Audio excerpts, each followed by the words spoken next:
All right, it's time to do some UFC predictions. I've got the card down there because I'm using OBS now because the Logitech software does not like working with Windows 10. On the bright side, this means I can look at like the camera and the card at the same time. So it's kind of a roundabout way positive.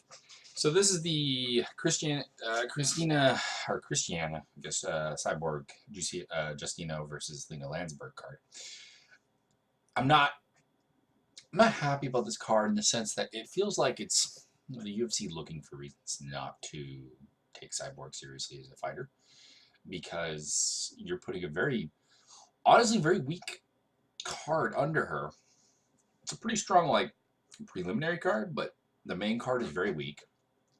And you're kind of asking her to draw ratings, and then when she doesn't, you're going to use it as an excuse to not do women's 145 or send her back to a victor or whatever. And I don't have a problem with that because like I don't really particularly desire to see women's 145 in the UFC because the talent pool is so very shallow. It's like men's heavyweight if we went back in time like 15 years. Um, maybe not even that. Maybe even further. And there's just not really, outside of Cyborg, there's not a tremendous amount of interesting prospects. But at the same time, I feel like if you're gonna try this, freaking do it. Like, I mean, yes, you have Head and Burrell in the co-main. You also have Antonio Bigfoot Silva versus Roy Nelson, but that's a sad fight, not a good fight. Um, it's just not there. That being said, the card is interesting, particularly the undercard. So let's get into this. Let's get away from the negativity of this. Uh, Glado Franca versus Gregor Gillespie. I'm going Gregor Gillespie to win a decision. I think Franca is big enough, talented enough, tough enough to go the distance with a super talented prospect and wrestler in Gregor Gillespie. Some concerns about Gillespie as a lightweight. I think featherweight might be the better fit for him. I think that also at featherweight his wrestling becomes even more pronounced because I think featherweight is a better I think lightweight's a better source of wrestlers than lightweight is when you really think about it. You consider who's like a good wrestler at featherweight, and it's beyond Chad Mendez, how much really is there? And Frankie, of course. Anyways, moving on. Vicente Luque versus Hector Urbina. Luque decision or submission squash match, basically. I'm not sure why they're trying to build Vicente Luque because I just don't think he's that good of a fighter. But that being said, they clearly are. So, I mean, Hector Urbina is like amongst the worst fighters on the UFC roster. Alan Patrick versus Stevie Ray. I've been going back and forth in this fight, and this is the first one that I really have had to think about. Alan Patrick was my original gut feeling because I'm not super impressed with Stevie Ray, and Patrick is a very good athlete, pretty well rounded, etc. Then I got to thinking that Patrick does tend to fight people in their strongest element, and Stevie Ray on the feet is very good at putting together his strikes, and Patrick's very defensively suspect to getting beat up. And that caused me to swing back, and then I swung back to Patrick a couple times, and then back to Ray. I'm going with Ray now.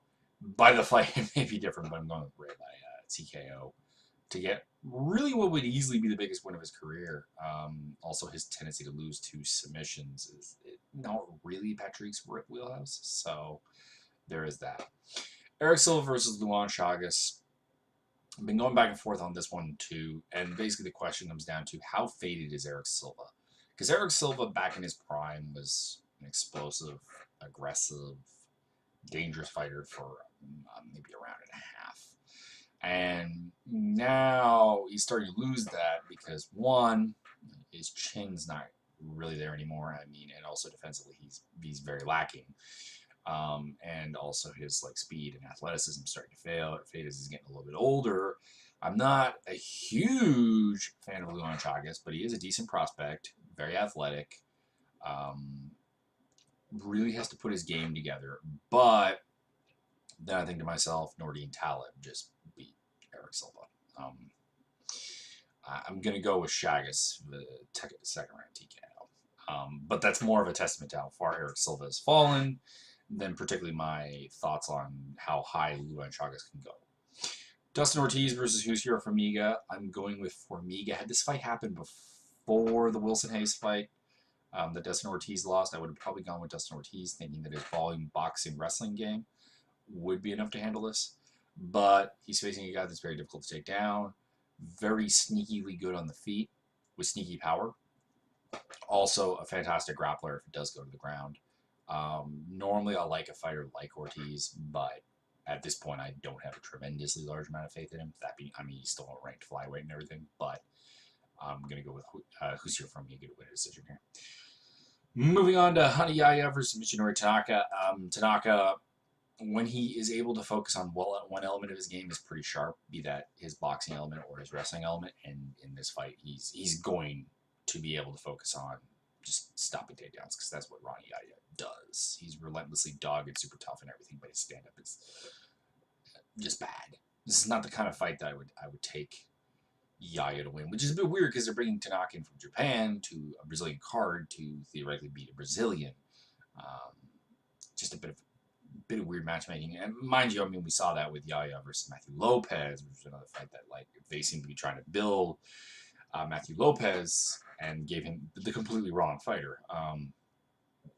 Anyways, Tanaka decision, because I don't think he finishes Yaya. Gilbert Burns versus Michel Prazeres. I'm going with Gilbert Burns by decision. I like Michel Prazeres, I do, but his main, like, when it comes down to what is he really, really good at? And the answer is trying to, like, outposition people on the ground and, like, explode to go for submissions and stuff without actually finishing them at the UFC level. And Burns is a fantastic BJJ practitioner, world champion, so that's not going to work. On the feet, Burns is improving. Prazeres is kind of stuck. I'm assuming we're going to see some advancements from Burns here to the point where he can win this fight on the ground, he can win this fight on the feet, and Gilbert Burns will take this victory. That's the main prelim card. Like I said, it's pretty good. I mean, Formiga versus Ortiz feels like it should be on the main card. These are two very big names in the flyweight division. They're not there.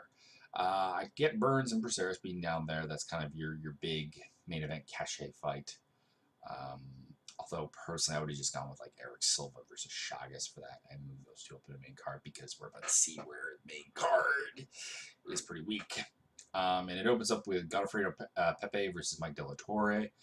Been going back and forth on this one, thinking that De La Torre can win a decision or he could possibly TKO it, because Pepe is very, very hittable, and De La Torre hits very hard. On the other hand, the aggression, speed, and athleticism that Pepe brings to the table, he's able to TKO people. I think he can TKO De La Torre, and because we've seen De La Torre rocked before, and I think he can submit him, because, I mean, we saw Brian Ortega take the back, and Godofredo Castro might actually be a better grappler than Ortega. Not a better prospect, because I think Ortega has, like, a level of methodology that I think will work given time, and better takedowns, which I think is a big deal. Pepe's got bad wrestling and no methodology to him.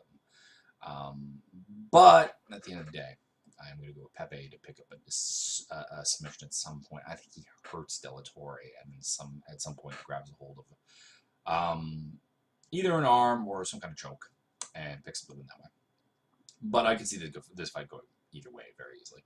Thiago Santos is going to kill Eric Spicely. I feel no real need to go deep into that. For simplicity, though, Spicely is a grappling specialist who gets submitted by Sam Alvey. His stand-up is bad. His size is not good. He's not athletic. He's not powerful. He is nothing. Santos is a very good athlete and a very good striker, and he's going to kill him. Francisco Trinaldo versus Paul Felder. By the way, those two fights are like the example of, like, what I mean. Like, this is not a great main card. I mean, Pepe and De La Torre is guaranteed to be fun, but it has no real featherweight ranking significance. And Spicely Santos is a squash match. Felder versus Trinaldo, going with Trinaldo by decision. I've been going back and forth on this one.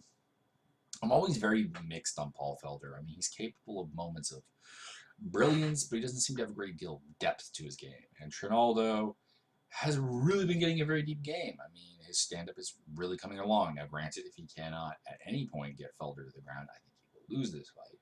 But I think he can hang around on the feet, score enough to keep it close, and set it up to get some takedowns. Pick up a decision that way. Francisco Ronaldo to win a decision. Roy Nelson via first round knockout over Bigfoot Silva. It's a sad fight that I'm going to say it right now. I'm not going to watch it because I don't feel comfortable watching Bigfoot Silva fight anymore. It's not that I don't feel comfortable watching fighters who can't win because, for example, I'm going to watch Thiago Santos versus Eric Spicely. And I don't think there's any way Spicely can win. But it's sad when a fighter who just should not physically be fighting anymore continues to go. And that's Bigfoot Silva at this point. His chin is just so gone. And the fact that he's always been pretty slow means that he's very hittable and very easy to hurt at this point. And it's just not interesting anymore.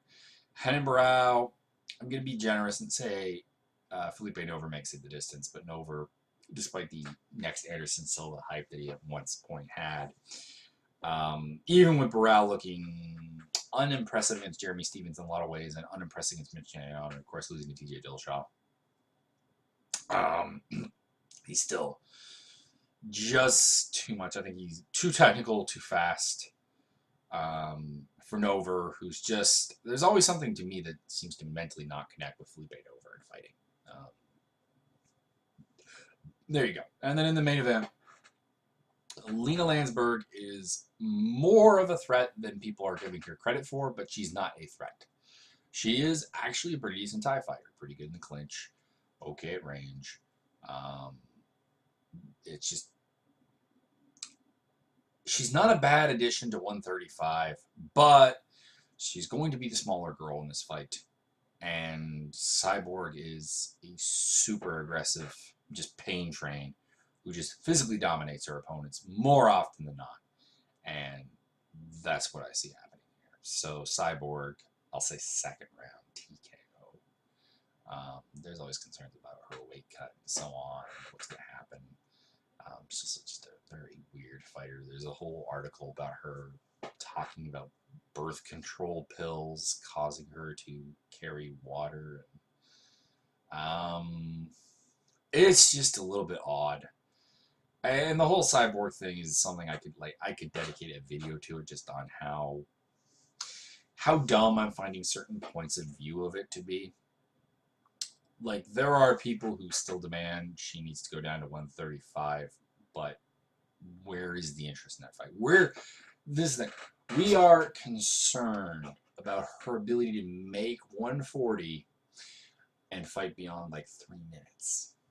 And you want her to go down further, despite there being pictures of her next to UFC featherweights, men, being larger than them.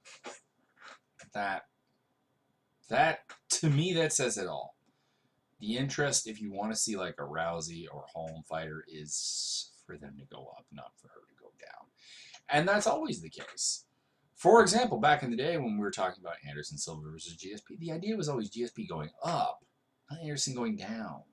Kane versus John Jones. It's not Kane going down. It's John Jones going up. BJ Penn versus GSP. When it happened, BJ Penn went up, not down for GSP. Nick Diaz versus Frank Shamrock. Somewhat Dream Strike Force fight. Diaz went up. I'm gonna stop preaching because you guys are honestly probably not the guys who I have this argument with. It never makes sense for someone who's very competitive at a higher weight class to go down. I don't think. Like, generally speaking, the going down a weight class is a sign that you're having problems at your own weight class. See Frankie Edgar when he lost the 155 title, went down to 145. See, I'm trying to think of another really solid example of this. I mean, he didn't really run into a problem, but Daniel Cormier finally did drop from heavyweight to 205. When it became kind of obvious that he could make the weight. Randy Couture dropping to 205 from heavyweight when he was kind of starting to be considered washed up. Little did we know we had like more than a decade of Randy Couture still to go, but that was the case when he first fought Chuck Liddell and Tito Ortiz. Yeah, it just, to me, it's frustrating, and I just wish we would get a resolution, and maybe we will. So it's a good night of fights. I just feel like this card is oddly arranged, and if you really want to see the drawing power of Cyborg, I think, I don't know, one like a really solid co-main would have been the way to go. That's me, because there's just not a lot else on this main card that anyone is really going to watch. Like Trinaldo, Felder, that's going to be a fun fight, and meaningful in a lot of ways. And Pepe De La Torre is going to be a good fight. But Santos Spicely's an execution. Burrell versus Nova should be one-sided, and Nelson Silva's an execution. That's it. Enjoy.